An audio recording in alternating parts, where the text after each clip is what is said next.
Capítulo 17. Boas obras. A graça é dada não porque fizemos boas obras, mas para que possamos ser capazes de realizá-las. Agostinho de Hipona. Outra confusão propagada em nome da graça é a diminuição ou mesmo a anulação das obras na nossa prática cotidiana da fé. Aprendi desde que era garoto que, embora não sejamos salvos pelas obras, somos salvos para elas. Ou seja, na perspectiva bíblica, as boas obras não são o meio da salvação, mas, com certeza, a sua consequência. Observemos a clássica afirmação de Paulo aos Efésios: pois vocês são salvos pela graça, por meio da fé, e isso não vem de vocês, é dom de Deus.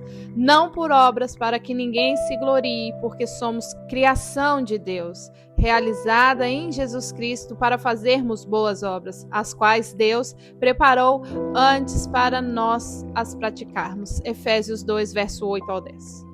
Boa parte dos discursos cristãos sobre as obras parecem concentrar-se na informação dos versículos 8 e 9, que falam a respeito da salvação não se dar por meio das obras. Embora correto, o discurso é incompleto, caso seja interrompido neste ponto.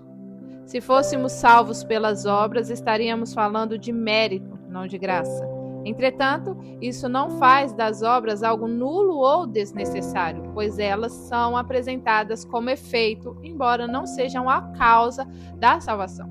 Jesus morreu não apenas para nos redimir da iniquidade, como também para nos levar à prática das boas obras.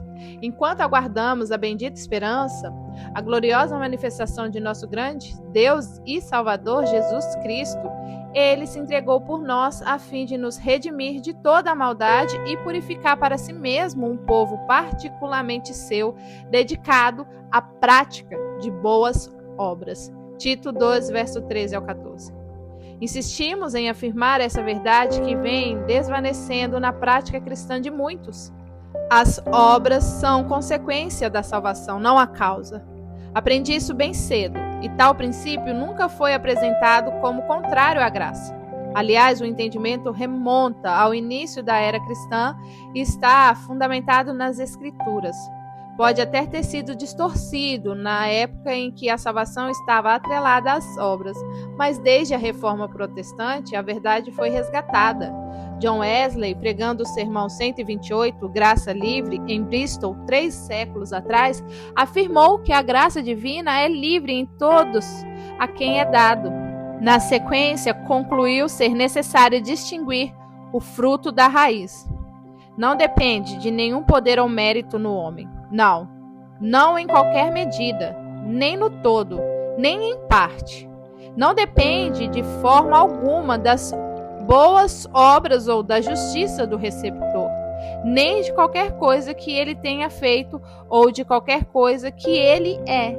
Não depende de seus esforços, não depende de sua disposição ou bens, não depende dos seus desejos ou bons propósitos e intenções, pois todas essas coisas fluem da livre graça de Deus. Elas são apenas a corrente, não a fonte. Elas são os frutos da livre graça, não a raiz. Elas não são a causa, mas o efeito dela. Paulo afirmou que fomos salvos pela graça e pela misericórdia de Deus. Contudo, acrescentou a importância das obras quando na sequência orientou Tito a que afirmasse com confiança que os crentes fossem cuidadosos na prática de boas obras. Mas quando da parte de Deus nosso Senhor se manifestarem a bondade e o amor pelos homens, não por causa de atos de justiça por nós praticados, mas devido à sua misericórdia, Ele nos salvou, para lavar, regenerar e renovar o Espírito Santo em nós, que Ele derramou sobre nós generosamente por meio de Jesus Cristo, nosso Salvador. Ele o fez a fim de que, justificados para a graça, nos tornemos seus herdeiros, tendo a esperança da vida eterna. Ele é fiel a esta palavra, e quero que você afirme categoricamente essas coisas para que os que creem em Deus se empenhem na prática de boas obras. Tais coisas são excelentes e úteis aos homens. Tito 3, verso 4 a 8. Portanto, espera-se de um bom cristão a prática das boas obras. Quando a Bíblia fala de Dorcas, uma discípula de Jope, enfatiza que ela se dedicava à prática das boas obras e dar a esmola, Atos 9:36. Paulo instruiu da mesma forma: quero que as mulheres se vistam modestamente com decência e discrição. Não se adorne com tranças e com ouro, nem com pérolas ou com roupas caras, mas com boas obras, como convém às mulheres que declaram adorar a Deus. 1 Timóteo 2, verso 9 ao 10. Depois, ao tratar da questão das viúvas que seriam socorridas pela igreja, o apóstolo apresenta a necessidade de qualificações específicas, entre elas a de que a viúva deveria ser bem conhecida por suas obras. 1 Timóteo 5:10.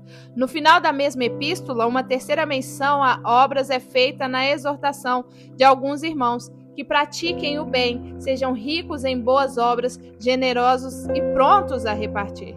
Dessa forma, eles acumularão um tesouro para si mesmo, um firme fundamento para a era que há de vir, e assim alcançarão a verdadeira vida. 1 Timóteo 6, versos 18 e 19. As obras e as etapas da vida cristã. Anteriormente, vimos as etapas da vida cristã, com base nas palavras de Jesus em Mateus 7, verso 13 e 14. Apresentamos 3 etapas distintas: porta, caminho e alvo. Falamos da porta como a nossa entrada no reino, João 3,5. Do caminho como a vida cristã e do alvo como destino a ser alcançado, Filipenses 3,14. Que é o fim e o propósito de tudo, 1 Pedro 1,9. Queremos considerar de forma resumida a relação das obras com cada uma dessas fases, assim como fizemos ao estudar a etapa da santificação. Porta. Sabemos que as obras não podem nos salvar, uma vez que a salvação é pela graça. Efésios 2, verso 8 e 9. Paulo esclarece que não há compatibilidade entre graça e obras na salvação. E se é pela graça, já não é mais pelas obras. Se fosse a graça, já não seria graça. Romanos 11, 6. Contudo, vale ressaltar que quando Paulo exalta a graça em relação à obra, no sentido de excluir o mérito humano, o apóstolo refere-se à salvação, ou seja, de se entrar pela porta. Nessa fase, as obras não têm valor algum. Somente depois de se passar pela porta é que elas serão necessárias e vistas como consequência da entrada no reino de Deus. Caminho. A nova aliança é marcada tanto pelo entendimento da graça, como também pela fé, que é o acesso à graça. Romanos 5:2. Quando nos referimos à fé, devemos reconhecer que a fé tem uma confissão. Romanos 10, verso 9 e 10. Uma visão. Hebreus 11, 27. Bem como obras. Tiago 2, 14 e 26. Se não tem confissão, não é fé. Se não tem visão, não é fé. Se não tem obras, também seria fé? Atentemos para o registro dessa marca da fé na carta de Tiago. De que adianta, meus irmãos, alguém dizer que tem fé se não tem obras? Acaso a fé pode salvá-lo? Se um irmão ou irmã estiver necessitado de roupas e de alimentos de cada dia, e um de vocês lhe disser, vá, aqueça-se e alimente-se até satisfazer-se, sem porém lhe dar nada, do que adianta isso? Assim também a fé por si só, se não for acompanhada de obras, está morta. Tiago 2, verso 14 ao 17. Quando Tiago destaca as obras como extensão, não substituição da fé, está ressaltando o caminho a ser trilhado depois de se passar pela porta. Ou seja, a fase em questão é a vida cristã. Aqui as obras são vistas com efeito, não como requisito da entrada no reino divino. A expressão salvar e justificar podem nos confundir, remetendo-nos à equivocada conclusão de que se trata de passar pela porta em vez de trilhar o caminho. Contudo, a negativa a tal conclusão pode ser encontrada nos escritos de Paulo, tanto aos crentes de Éfeso, Éfeso 2, 8, 10, como aos romanos. Se de fato Abraão foi justificado pelas obras, ele tem do que se gloriar, mas não diante de Deus. Que diz as Escrituras? Abraão creu em Deus, e isso lhe foi creditado como justiça. Romanos 4, verso 2 e 3. Como se entende, então, que Tiago fala de uma etapa diferente, a partir do fato de que as afirmações bíblicas não se contradizem, antes são complementares. Concordo com a definição de Hernandes Dias Lopes sobre os aspectos complementares, não contradizentes, da fé expressa pelo patriarca. Como então Abraão foi justificado pelas obras, uma vez que já tinha sido justificado pela fé? Gênesis 15:6, Romanos 4, 2 e 3. Pela fé ele foi justificado diante de Deus e sua justiça foi declarada. Pelas obras ele foi justificado diante dos homens e sua justiça foi demonstrada. A fé do patriarca Abraão foi demonstrada por suas obras. Na primeira experiência, ser justificado diante de Deus, as nossas obras não pesam, mas apenas a fé. Na segunda etapa, um desdobramento da primeira, a fé que, diferentemente de Deus, os homens não podem ver, é visualizada pelas obras. É efeito, não causa da salvação. Por mais simples que pareça, essa falta de distinção de etapas tem levado muitos cristãos a não entenderem a doutrina das obras, tampouco a sua prática. As obras são, na vida dos salvos, como afirmou John Wesley, o fruto da graça, não a raiz. Elas não são a causa, e sim o efeito da graça. Se não considerarmos tal distinção, deveremos aceitar uma suposta discordância e contradição entre Paulo e Tiago. Um afirmou que ninguém seria justificado por obras, Gálatas 2,16, ao passo que o outro asseverou que uma pessoa é justificada por obras, Tiago 2,24. No entanto, o fato é que Paulo falava da raiz, já Tiago falava do fruto. O primeiro fazia referência à porta, o segundo ao caminho. É evidente, portanto, que não há contradição entre Paulo e Tiago ou qualquer outra parte da palavra de Deus. John Wesley, em suas notas explicativas do Novo Testamento, comentou: desde Tiago 1,22, o apóstolo enfatiza a prática cristã. Agora ele menciona aqueles que negligenciam a prática sobre a pretensão da fé. Paulo ensinou que o homem é justificado pela fé, independentemente das obras da lei. Alguns já começavam a distorcer esse ensino para sua própria destruição.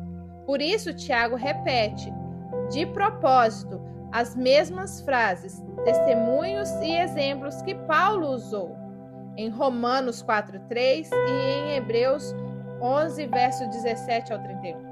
Ele não nega a doutrina de Paulo, mas nega o erro daqueles que a abusam. Não há, então, nenhuma contradição entre os apóstolos. Ambos declararam a verdade de Deus, mas de maneira diferente, conforme o caso de diferentes tipos de pessoa. Em outra ocasião, Tiago mesmo advogou a causa da fé, Atos 15, verso 12 ao 31.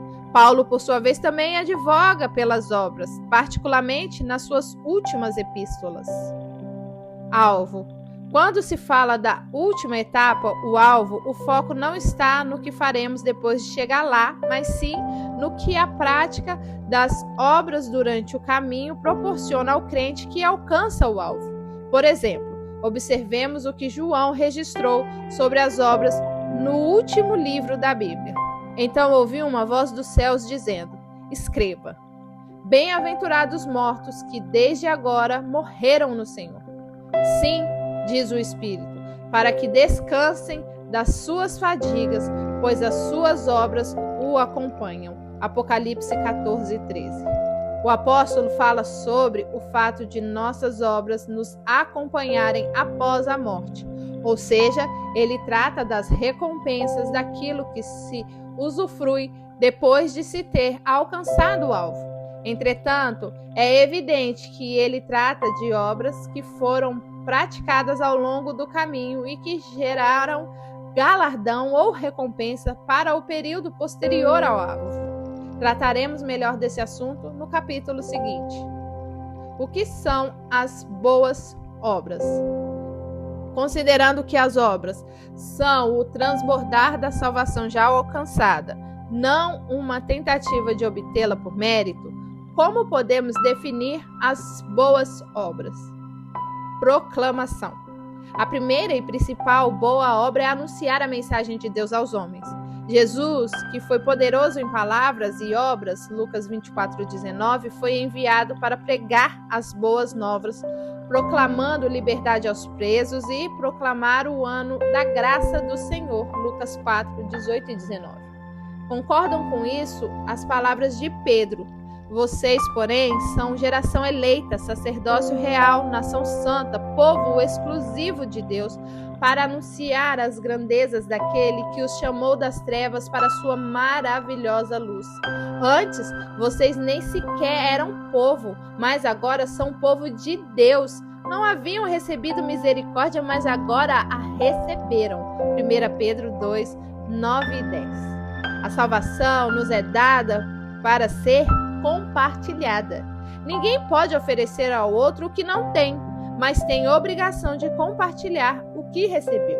Paulo fala da pregação como sua tarefa principal. Quando chegaram, ele lhes disse: vocês sabem como vivi todo o tempo em que estive com vocês, desde o primeiro dia em que cheguei à província da Ásia.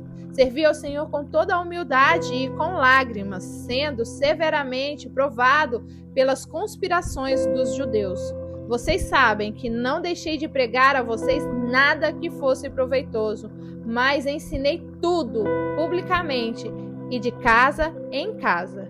Testifiquei tanto aos judeus como aos gregos que eles precisavam converter-se a Deus com arrependimento e fé em nosso Senhor Jesus.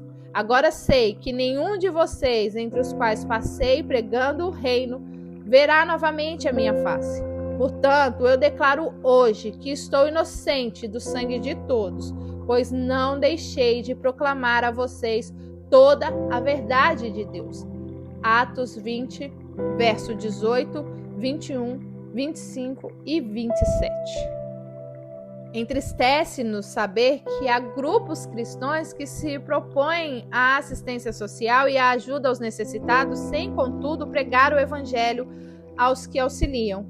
O que fazemos a tais pessoas é de grande valor, mas não suprime a necessidade de proclamar o evangelho. Embora inegavelmente importante, a pregação por si só não define a prática das boas obras. Há outros aspectos a serem considerados na prática das boas obras, os quais queremos alistar. Manter o bom testemunho. O Senhor Jesus nos responsabilizou a resplandecer em vez de esconder a nossa luz perante os homens. Ensinou-nos expressamente que fazemos isso por meio das obras que praticamos. Vocês são a luz do mundo. Não se pode esconder uma cidade construída sobre um monte. E também ninguém acende uma candeia e coloca debaixo de uma vasilha. Ao contrário, coloca-a no lugar apropriado e assim ilumina a todos os que estão na casa. Assim brilhe a luz de vocês diante dos homens, para que vejam as suas boas obras e glorifiquem ao Pai de vocês que está nos céus. Mateus 5, verso 14 ao 16. Temos a responsabilidade de proclamar a mensagem divina da salvação em Cristo. Isso é fato. No entanto, se o nosso estilo de vida não condiz com a mensagem que pregamos, então esta força se perde. Justamente por isso, Pedro exortou-nos de modo semelhante ao nosso Senhor. Vivam entre os pagãos de maneira exemplar, para que, mesmo que eles os acusem de praticar o mal, observem as boas obras que vocês praticam e glorifiquem a Deus no dia da intervenção dele. 1 Pedro 2, verso 12. O apóstolo, na mesma epístola, também atestou: do mesmo modo, mulheres, sujeitem-se cada uma a seu marido, a fim de que, se ele não obedecer à palavra, seja ganho sem palavras, pelo procedimento de sua mulher, observando a conduta honesta e respeitosa de vocês. 1 Pedro 3, verso 1 e 2. Obviamente, o testemunho não substitui a proclamação da palavra de Deus, mas a corrobora. A falta de um bom testemunho, em contrapartida, anula a pregação verbal. Logo, não se trata de escolher entre um e outro, mas de ambos.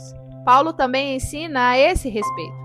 Ensine os escravos a se submeterem em tudo a seus senhores, a procurarem agradá-lo e não serem respondões e não roubá-los, mas a mostrarem que são inteiramente dignos de confiança, para que assim tornem atraente em tudo o ensino de Deus nosso Senhor. Tito 2, 9 e 10. O bom testemunho não substitui, mas embeleza a doutrina proclamada. O serviço aos irmãos. Acrescenta-se à pregação e ao bom testemunho na lista das boas obras o serviço aos santos. O apóstolo Paulo orientou Tito, seu discípulo, acerca da excelência no ensino. Em tudo, seja você mesmo um exemplo para eles, fazendo boas obras. Em seu ensino, mostre integridade e seriedade, uma linguagem sadia, contra a qual nada se possa dizer, para que aqueles que se opõem a você fiquem envergonhados por não poderem falar mal de nós. Tito 2, versos 7 e 8. Pedro também escreveu sobre isso. Cada um exerça o dom que recebeu para servir os outros, administrando fielmente a graça de Deus em suas múltiplas formas. 1 Pedro 4,10. O apóstolo atestou que os dons são expressão da graça divina e deixou claro se tratar desse tipo de serviço quando, na sequência, afirmou: se alguém fala, faça-o como que transmite a palavra de Deus. Se alguém serve, faça-o com a força que Deus provê, de forma que em todas as coisas Deus seja glorificado mediante Jesus Cristo, a quem sejam a glória e o poder para todos sempre. Amém. 1 Pedro 4,11. Tal serviço envolve o uso de dons tanto ministeriais como espirituais. No entanto, não se caracteriza apenas pelo aspecto espiritual.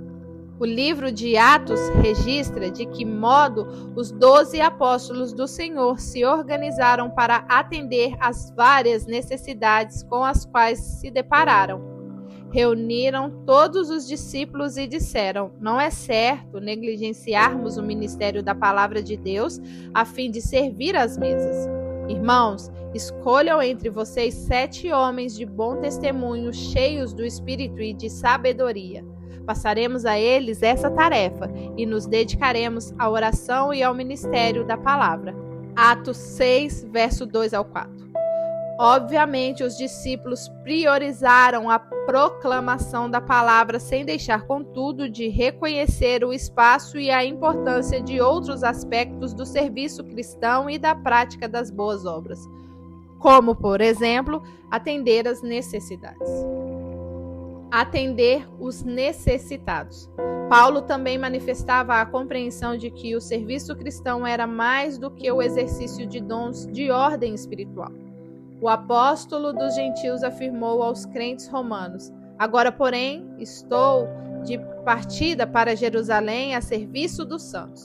Pois a Macedônia e a Acácia tiveram a alegria de contribuir para os pobres que estão entre os santos de Jerusalém. Romanos 15, verso 25 e 26.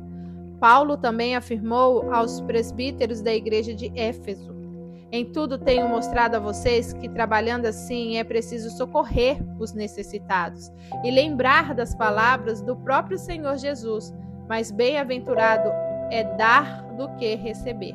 Atos 20, 35. Vimos que Tiago, ao falar das obras que acompanham a fé, inclui especialmente o caráter da ajuda aos necessitados. Se um irmão ou irmã estiver necessitado de roupa e do alimento de cada dia, e um de vocês disser: vá em paz, aqueça-se, alimente-se até satisfazer-se, sem porém lhe dar nada, do que adianta isso? Tiago 2, 15 e 16. Embora alguns tentam usar a graça exclusivamente para o conceito de favor imerecido para justificar uma vida sem obras, constatamos com inegável clareza que a definição bíblica segue o caminho contrário. Agora, irmãos, queremos que vocês tomem conhecimento da graça que Deus concedeu à igreja da Macedônia.